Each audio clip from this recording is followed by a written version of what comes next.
Hello everyone, আসসালামু আলাইকুম। কেমন আছেন সবাই? আশা করি খুবই ভালো আছেন। আমিও খুব ভালো আছি।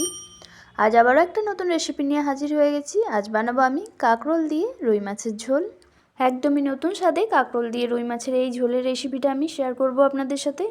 তো চলুন দেখে নেওয়া যাক ফুল রেসিপিটি স্কিপ না করে।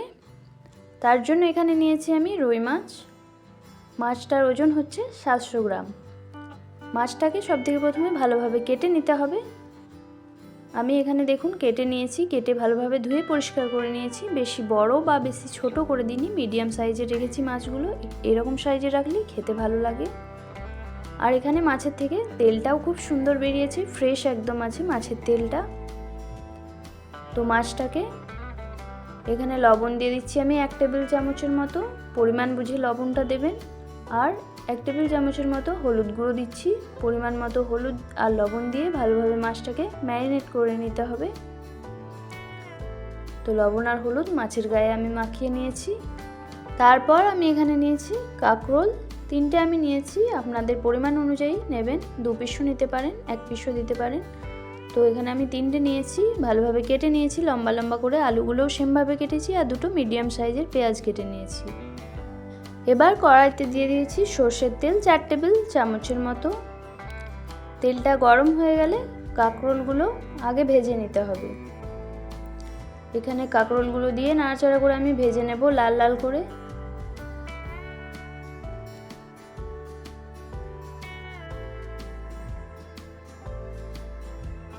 কাকরোলগুলো আমার লাল লাল করে ভাজা হয়ে গেছে। এবার তেলের থেকে এই অবস্থাতেই তুলে নিতে হবে। তেলটা ঝরিয়ে সব তুলে নিয়েছি কাকরোলগুলো। এবার সেই তেলেই মাছগুলোকে আমি ভেজে নেব। আরও কিছুটা পরিমাণ তেল দিয়ে দিয়েছিলাম। ভালোভাবে তেলটা গরম করে নিয়ে সব মাছগুলো এক এক করে তেলের মধ্যে দিয়ে মাছগুলোকে ভেজে নিতে হবে লাল লাল করে।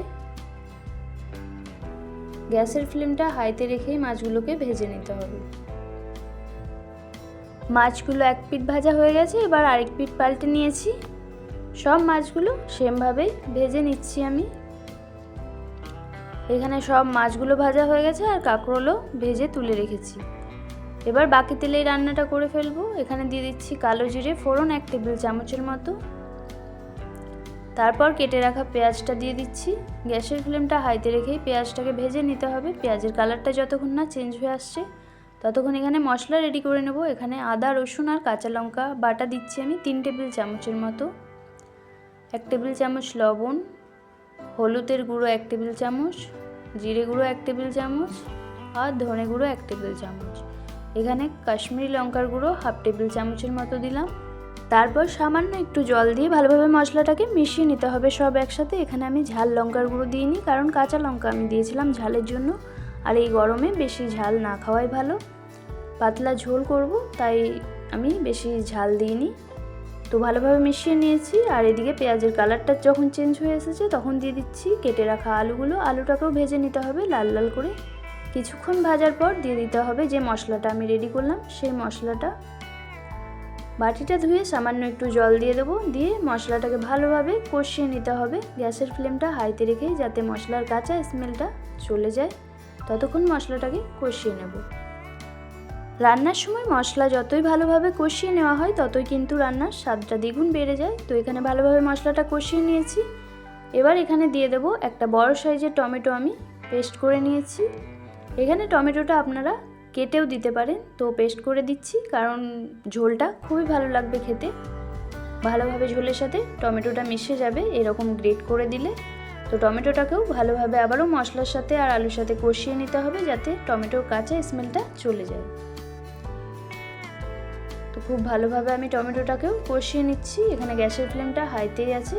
টমেটোটা দেওয়ার পর সামান্য একটু জল ছেড়ে দিয়েছি। তো মশলা থেকে যখন তেল ছেড়ে দেবে তখন দিয়ে দিতে হবে পরিমাণ মতো জল। যেরকম আপনারা ঝোল রাখবেন সেই হিসেবে জলটা দেবেন। এখানে আমি 3 বাটির মতো জলটা দিলাম। এই জলের মধ্যেই আলুটা ভালোভাবে সেদ্ধ হয়ে যাবে আর ঝোলটাও রেডি হয়ে যাবে। তো গ্যাসের ফ্লেমটা এখন হাইতে রেখে ভালোভাবে একবার ফুটিয়ে নিতে হবে। যখন ঝোলটা ফুটে আসবে তখন গ্যাসের ফ্লেমটা লো টু মিডিয়াম করে ঢেকে দিতে হবে 10 মিনিটের জন্য। 10 মিনিট পর আমি আবারও চলে এসেছি, ঢাকাটা খুলে দেখে নিচ্ছি। জলটা অনেকটাই টেনে নিয়েছে আর আলুটাও সেদ্ধ হয়ে গেছে আমার। এখানে হালকা চাপ দিয়ে দেখিয়ে দিচ্ছি, দেখুন আলুটা ভালোভাবে সেদ্ধ হয়ে গেছে। এবার দিয়ে দিতে হবে ভেজে রাখা কাঁকরোলগুলো।